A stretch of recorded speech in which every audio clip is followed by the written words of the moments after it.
Hey, greetings everybody. Listen, I'm Mama Rashida. I am a MFACA, a master's student in the graduate program here at MICA with community arts.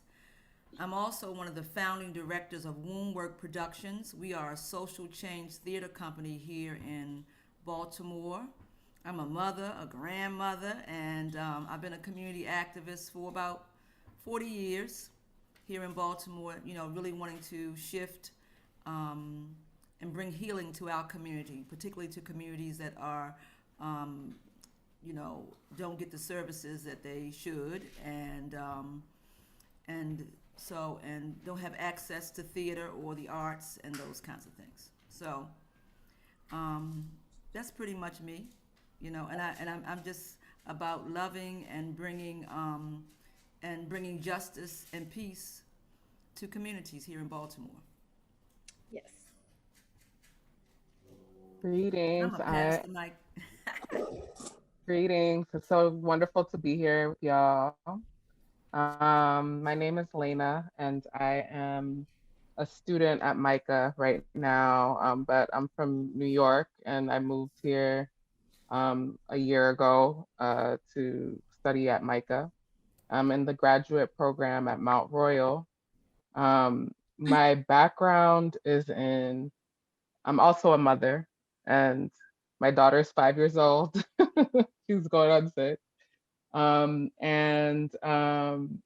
Yeah, my work has been very much rooted in storytelling. I have a background in community murals and arts education, and doing like family arts camp, very family centered. Um, Looking at art through like more of a holistic community experience rather than just only based in the institutions. Even though I've done work in institutions, it's always been through like extending to communities with families, like across languages, and um, particularly for families of color, Black families, and have done a lot of organizing around reproductive justice and um, youth and all of that stuff. So I'm really grateful to be here. My grandmother lives here as well, and some aunts. So I had always come visit as a kid. So I'm just grateful to be here. Nice. Hello, everyone. My name is Lauren Jackson. I use she, her pronouns. I would say I'm a daughter and I'm a sister. I'm in the MET program, the teaching program at MICA. I would say I'm a paper and print artist as well as a designer, soon to be art educator with a focus on like how do we uplift our Black and Brown students, our Black and Brown girls, just sourcing from my own experiences being a sister and a daughter, and just responding to my community. I've been in the DMV my whole life, so very in touch with the DMV culture. So thank you for having me. So I'm Pam Lawton, and I'm a native of Washington, D.C. Been traveling around a little bit, so it's nice to come back into the area. And like you ladies, I've been an art educator for many years, and like you ladies, I've always been interested in community work. So I have this process that I call art stories. And basically, it's like learning from people across generations through art, particularly in communities of color. So I've done this probably like in Washington and Richmond and Charlotte, in Mexico and Nicaragua and in Scotland. And so I'm looking forward to doing this sort of work, connecting with communities like Mama Rashida's in Baltimore once, the pandemic lifts up and allows us to do that in a more meaningful way. Um, and I've just always benefited, I think, from intergenerational relationships within my own family. I think that's what led me to wanting to do that kind of work. So you spoke about, Lena, you spoke about your grandma and your aunts. And those folks were so huge in my life, and they were all involved in the arts and education. So I think doing this kind of work, connecting to the communities where your heart is, um, just kind of makes sense, you know, giving back to people who gave so much to me. I'm not a mom, but I've been teaching for a long time. And so I really enjoy that. I think I get some of that feeling that a mom might have from working with students and people across the lifespan. I So, wanted to say something yeah, about a mom too while we're talking. Just that, where you see where it says Mama Rashida, yes. in our cultural community, you know, we are all mothers to the children who are coming behind us. So whether you have biological children or not, you would be referred to as Mama Pamela because every child in the community belongs to you too. And I can tell that you believe that because of how you moving and working in the community. Even though we might not, be able to articulate it in that way, we do it very naturally. Yes. I agree with you on that. You know, I think some of the reasons I got into this work was because I can remember my mom talking about growing up in the same house, right? With her great grandparents, her aunts and uncles, they were all in the same house. And the neighbors, right? The neighbors would know, oh, you better get in the house and do your homework. You know, so the aunties were all up and down the neighborhood. They weren't just the people who were blood relatives, it was the kinship, right? That you had with people who lived in your community. And that's what has always been the backbone and a real source, I think, particularly for our communities. You know, those aunties and uncles and cousins that were out there just looking out for you had nothing to do with a blood relationship. You know, it's a different kind of kinship and just looking out, you know. And how do we maintain that now? You know, how do we get back to that in a way that, you know, spreads that positivity and connection and support that our young people and our older people, you know, need. I think that's where these stories come in at because the story is the history. Just like even what you were saying, of course, we can all relate. I definitely can relate to all you're saying, but we need to rehear those stories. I know with womb work, we use real stories. One of the things we do with social change theater is take real stories, factual information, and blend it together with, dance, song, maybe hip hop, maybe, gospel, whatever it is. And then we blend those things together to create these productions that help transform communities. But it's the story, it's the truth of the story, because it's nothing that can like transform a person like the truth. You know what I'm saying? Even Lena, you were saying about sharing the stories, and the story is the history. So, and the problem came, I think, in many communities where people have been terrorized. Yeah. That the story got disconnected, and then a false story got told. Because sometimes that the story was a lie, wasn't even the truth. You know what I'm saying? And we got to begin to remember the stories of triumph too, because we got a lot of stories, terror stories. I'm talking about for people of color that happened here in America because of our sojourn here. But there were some stories of victory stories that we have yet to share. The story you just told about the grandmothers and the mamas right in the house and everybody in the community, we need to hear those stories over and over again because those are the things that sustained us and helped us to stay strong and be courageous in times when we were, during, the civil rights era, you know what I mean, during the terrible Holocaust of slavery. We had to remember those stories that were stories of triumph. And, I'm going to say this and I'm going to quiet, but I remember this one, even when we begin to tell stories like our freedom fighters in Black and brown communities, when we go to history classes, they only tell us about the stories of the freedom fighters that died or that was killed. And there was freedom fighters that lived. They stood up and they lived. Whole bunches of them. You know what I mean? Fannie Lou Hamers. We got to remember them. Harriet Tubman lived to be 90-something. She ain't died. So those stories that can live through us. So that's why, stories are important. I agree with you. I think the Black joy, we need to focus on that as much as, or more than the Black trauma, right? Yes. So I was speaking to somebody, maybe it was Paula Phillips, and she said she was so tired of, the sad stories of Baltimore, like you see on TV, the shows like The Wire, where you see things that always tell the negative side, or even the things that Trump said about Baltimore. How can we take that and say, no, that is not the only story out there? That's one small part of many wonderful, positive, and peaceful stories that we need to amplify.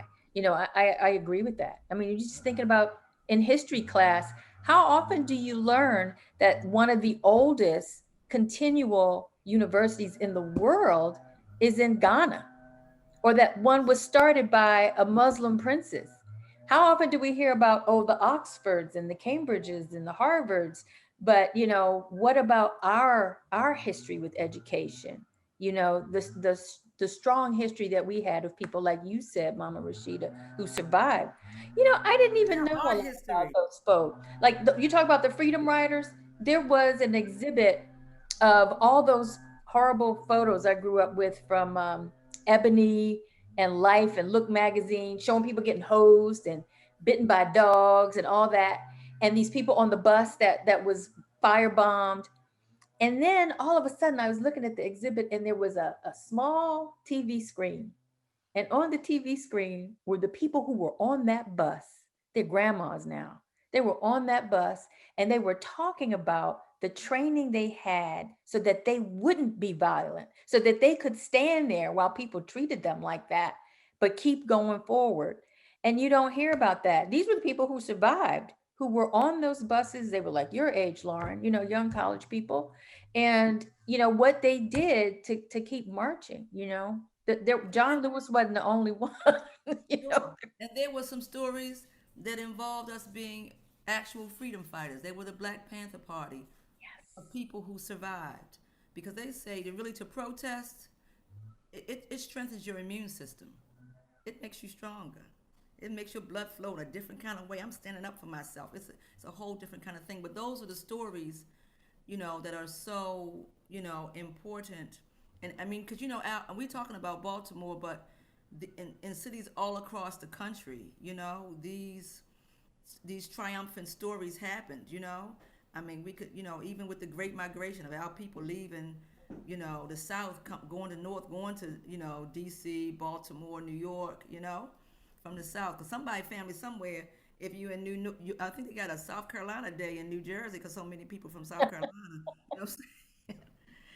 Well, those are the Yeah, people when you put the first woman of color on the vice president ticket, right? Those were the people. Those people who came from down south up into Milwaukee and Philadelphia and all those places, and got it over the top.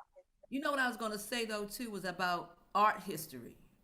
You know what I'm saying? The stories about that. We need to hear those stories because our children need to know about Jacob Lawrence. You know what I'm saying? And about the Zora Neale Hurstons. Imagine if we knew about those folks when you're 5.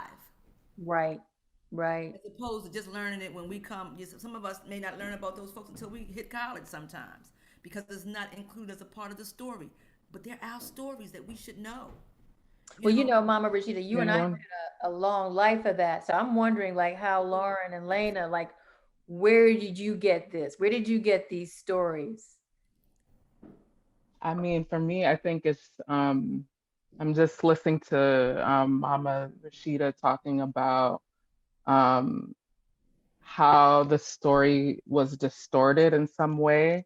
And so a lot of my work has been about retracing that. And so when you think of Sankofa, going back to get it, that is our responsibility, not just to those folks who were who are seen as Black and uplifted in Black history. They're important and their stories have also been distorted, but also just the everyday folk and our stories and our families and, like those things are also so important to record and, like our legacies as a people and how our migrations around the world, they're all connected. Like it's a much larger family. And I feel like Black folks always kind of have a tribe, I don't know if that's the right word, but the way that we gather is very much of about protecting that story. And I think that with kind of the brainwashing of colonialism and all of that, it becomes much harder when people move further and further away from that. And so it becomes so much more important for us to do and to see, like, especially now with all of these young people, know, just at the forefront of so much, for that to not be, to not, but not for that not to go unheard, and for us to understand, the connections across the generations, and, who was your grandmother? We don't, a lot of people don't, if you're not sharing those stories, then the information gets lost after a certain point. So it's very important to recover that. And I think that that's really important for our healing. And that can happen just by having these conversations that we're having now, so. Such a good. For me, I started thinking about the word like immortality, and how a lot of the times immortality is associated with some sort of magical or like surreal element of fantasy. But then when you start really thinking about the root of immortality, a lot of it can be contrived back to storytelling and being able to give someone or something immortality through the continuation of telling their story and their history. And so I think about how we can use language and the different ways in which we can communicate in order to think about these histories and think about these stories and continue to keep them within our culture and within our legacy. Really similar to what you were saying earlier, Pam, I didn't know about Zora Neale Hurston until I came to college. I was in a community and in a situation when I was younger where they sought to oppress any sort of Black excellence. And so I wasn't able to like truly blossom, I feel like, until I was able to come to Baltimore and realize that Black culture and Black intelligence, Black excellence was something that should be cultivated and something that should be appreciated. So, I mean, as a budding teacher, which is what you're doing, I mean, thinking about like even what you're learning in graduate school, we talked about, so Lauren and I met earlier in the semester in a class, and we had these texts that were in conversation with each other. So one was the master narrative that they often use in art education about the history of art education, the important people who started education through art here in this country, all white males for the most part in Massachusetts. So we had this competing text that said, hey, wait a minute, there's a whole bunch of other people here. They weren't sitting on their hands. They were making art. They were doing all sorts of things. Why don't we hear about them and their stories? And it comes down to, just like you all have been saying, telling those stories, but we also have to publish them. We have to put them in artwork.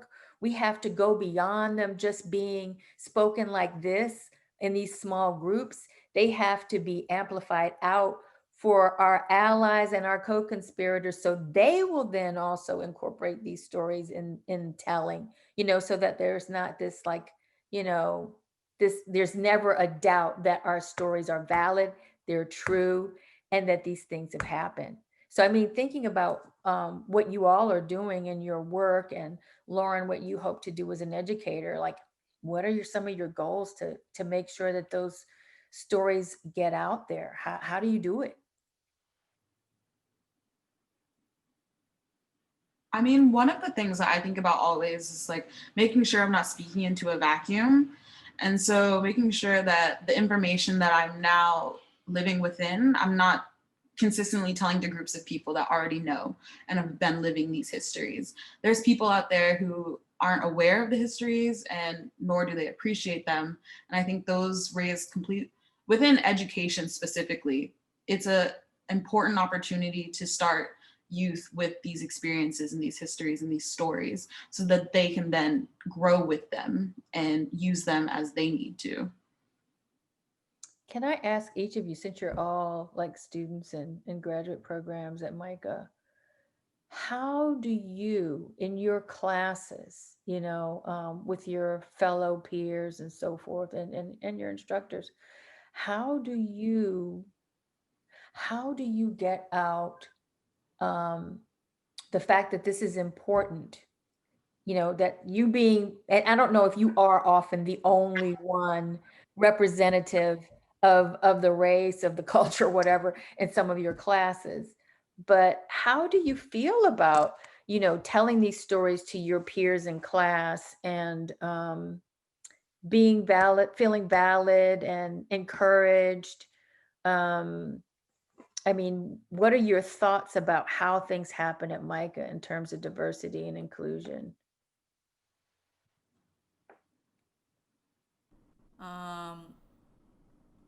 So I'm from Baltimore, and so I'm a native of Baltimore, and MICA for us was known as the white school.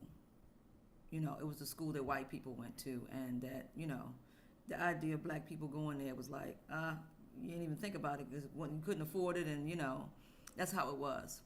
So now I'm a community arts fellow, and part of my fellowship is to create some workshops and events around diversity, inclusion, equity, and globalization.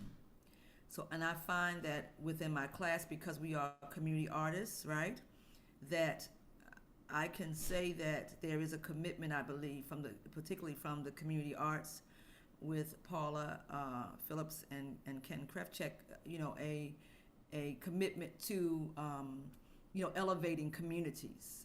So the conversation about this is what we talk about, because if you go into a community and work, and I don't care what community it is, so a key important thing, you got to know something about the grandmothers. You got to care something about that community. You have to know what the grandmothers care about. You know what I mean? You're going to go in a black community, well, you got to know that the regular folk, you can't go in there saying, what? A old black grandmother asks you something, and you say, what? And don't say, excuse me, what did you say? Well, that's offensive, but you got to know that. And when you care about the community, you will get into what those grandmothers care about and listen to their stories. And it was two things I wanted to say, and I'm gonna be quiet, but two things that you all as youth said that I thought it was just so, as younger, women, you said, Lauren, about immortality. And there is an African proverb that says, when you, if you call the name of an ancestor, that ancestor will never die. That was a part of our philosophy, but we got disconnected from that. You know what I mean? So we didn't think that ancestor thing is real, but it is. If you call that person's name, that means you're telling their story. They won't die.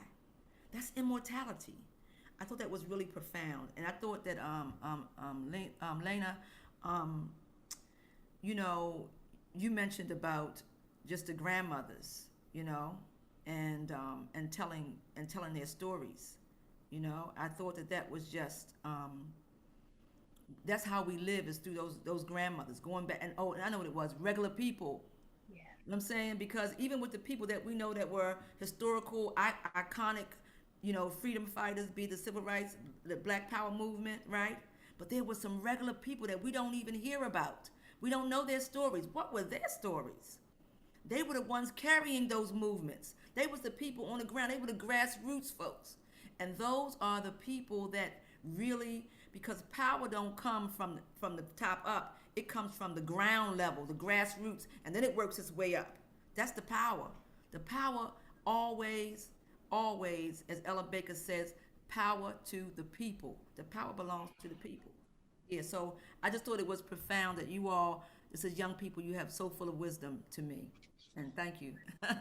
Yeah, I appreciate that. Yeah. I mean, the one reason I wanted to reach out to each one of you is because I, at least with Lauren and Lena, I've noticed in the classes that we've been in that they speak, people stop, listen. And I think that that's so important. It's so important to use your voice and just calmly say, well, wait a minute, let's think about it like this. And I think that's so important because as I a want to student, interject, Sister Pam. yes, You ain't got to say it calmly either if you don't feel it calmly. no, I'm you're saying right. sometimes you You're got to say right. it with a little force behind it. It's full It's of all right to be emotion. calm in a Yes. moment, but sometimes, wow, it's all right, let a little lion out.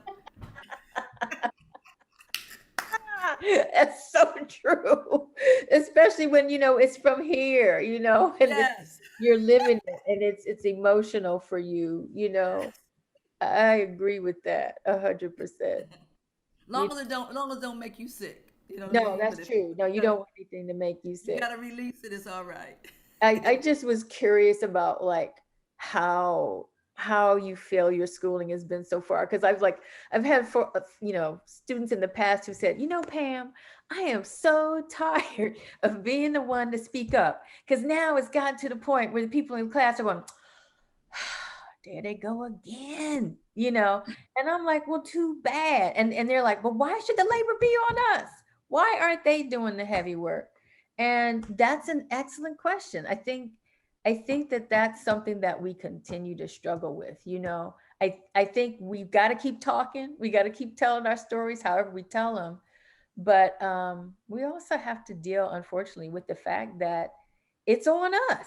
It's often on us to be the ones to educate our peers, as well as ourselves as we go through. And I don't know, I just was wondering what you thought about that. Like any inroads. I feel, yeah, I feel like I have to be very careful about that with myself. Like I have to have boundaries around what I will and won't share with certain people.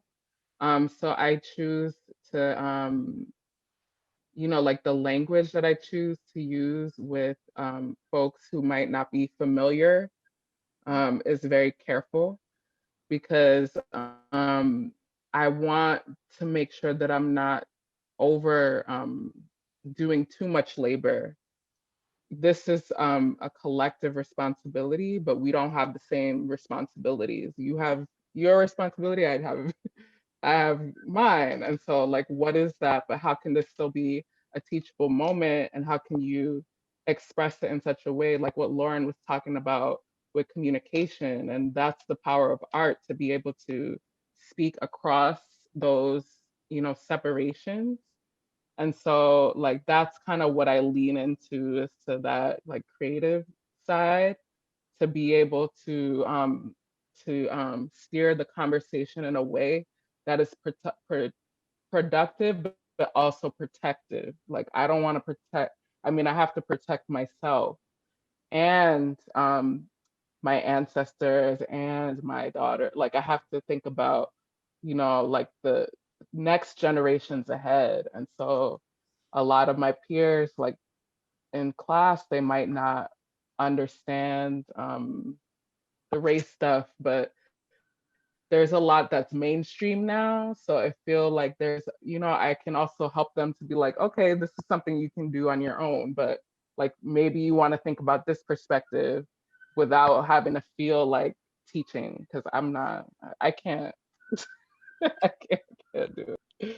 Yeah, I would say, so I did my undergrad at MICA as well. And so I'm only in my first semester in a graduate program. I feel like in only a few sentences, without being too silly, it takes two to tango. And I think MICA has been trying to get into that for like the past 5 or so years, maybe. I think there's still a lot of work that needs to be done, just from what I've seen and what I've been a part of. And I think a lot of what you're saying is really important too, Lena. Like at the end of the day, we are here for ourselves, and we need to make sure that we're being able to stand upright and be healthy, whether or not, you have a family that you need to also be concerned about, or if it's just yourself. And I think we also need to really think about how much of that effort to quote unquote bring diversity and inclusion and equity and globalization, how much is that put on us, where really it should be the burden of someone else. And I think just from spending this much time in this institution that is MICA, I'm starting to really think. I graduated and really just started to talk to myself and realize I need to spend more time thinking about myself, and it's not my job to teach others. And if I am teaching, it's because I want to, and it's out of compassion and it's out of love. I don't feel any sort of compulsion to teach someone because I have to. I think people need to realize that it's their responsibility, and I think that's also a message to MICA as well. I love that. I was just going to say, just being alive and walking around and interacting with people, they're learning for me. Yeah. Yeah, I don't have to necessarily set out to do anything specific. If you're going to engage with me in any way, you're going to learn something, just as I'm going to learn something from someone else. So I think maybe we can wrap this up, but I think Lauren touched on maybe where we might want to close it out is like, what are some of the things you do for your own self-care related to all of these things we talked about? Being a woman of color, being a mom, being a student, feeling like you've got to, hold it up a lot. What are some things that you do for self-care that you think would be good for other people to think about as well?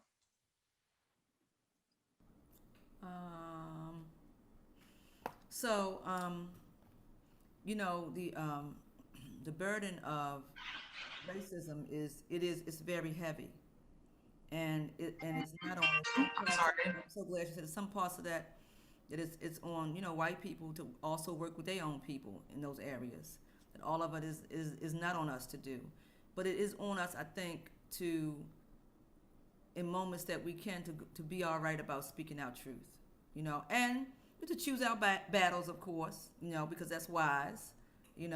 Everything ain't a thing to respond to all the time, but certainly I think I know for me, even during the Freddie Gray and even during with George Floyd, there was an organization that said Woundwork didn't make a statement during this. What do y'all want to say about it? And I said, what? We don't need to make a statement. We've been doing the work to eradicate this through our work that we do. What I'm trying to do is take a break from this because it's overwhelming. You know what I mean? So sometimes I have to lay my shield down, and my sword and shield, because we're warriors, and I think that as Black women we move in and out of the warrior, the healer, and then we're builders all at the same time. And I'm doing this quote from a brother named Baba Wakesa, right? But a warrior, a healer, and a builder. So sometimes I have to stop when I need to stop and heal myself. So I go walking, I do Tai Chi. I'm a Reiki practitioner, but my husband and I, we may, whatever it is that we do to decompress. I do art. I just started doing, drawing, and that was inspired by my cohort classmates. But doing, acupuncture and meditation and all of those things, so that I do that every day, meditation in the morning and in the evening, just to recenter myself again and to see and to ask for guidance, with my own, in my own spiritual, because I think you're spiritual, whatever spiritual walk you walk, our spirituality as Black women, those are the things that held us and helped us go forward. And I'm not talking about religion so much, because we have varied religions, but we have always been a spiritual people. So our spiritual journey is what helps to, my spiritual self, what helps to ground me as well, and yoga and moving, Yeah. Nice. And music and dance. I have to say, for me, it's like sitting down and just making. That's a lot of self-care for me, because I don't often have the time to do it as much as I would like, but that's what really, really makes a difference for me. I've just recently become part of a collective of 8 other Black women artists, and boys, that's so wonderfully empowering and healing. So that community, that making the art, singing, walking, thinking about my ancestors and what they did and how they just would say, how they always made me feel comforted. All of that is a part of self-care for me. Some of the things I do for self-care, oh, I'm sorry. I find education to be super healing. So I enjoy learning new skills, and then getting really good at those skills. There was an artist talk that I sat in a few months back where she said that she got to this point in her life where she was tired of listening to herself and she really just wanted to seek inspiration from others. So I've been trying to actively participate in listening and gaining inspiration from other people rather than what's in my mind. And then also I just really enjoy cooking. I love to eat. So taking like mindful time to cook. So like setting aside an hour and a half to just like cut fresh vegetables and everything is something that I really do for self-healing. Awesome.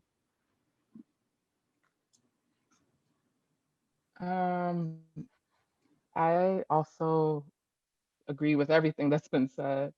Share similar practices in that as well. And reflection is really important for me to be able to have quiet time to just sit and think through whatever and just free space in my mind, and not to just stuff it with things, but to like have open space, to just be with nature, relax, is important. And also research. I really love research. I could go, you know, um, looking into the histories of things, and like especially in Black history around the diaspora, and just so fascinating all the things that we have been kept outside of our learning.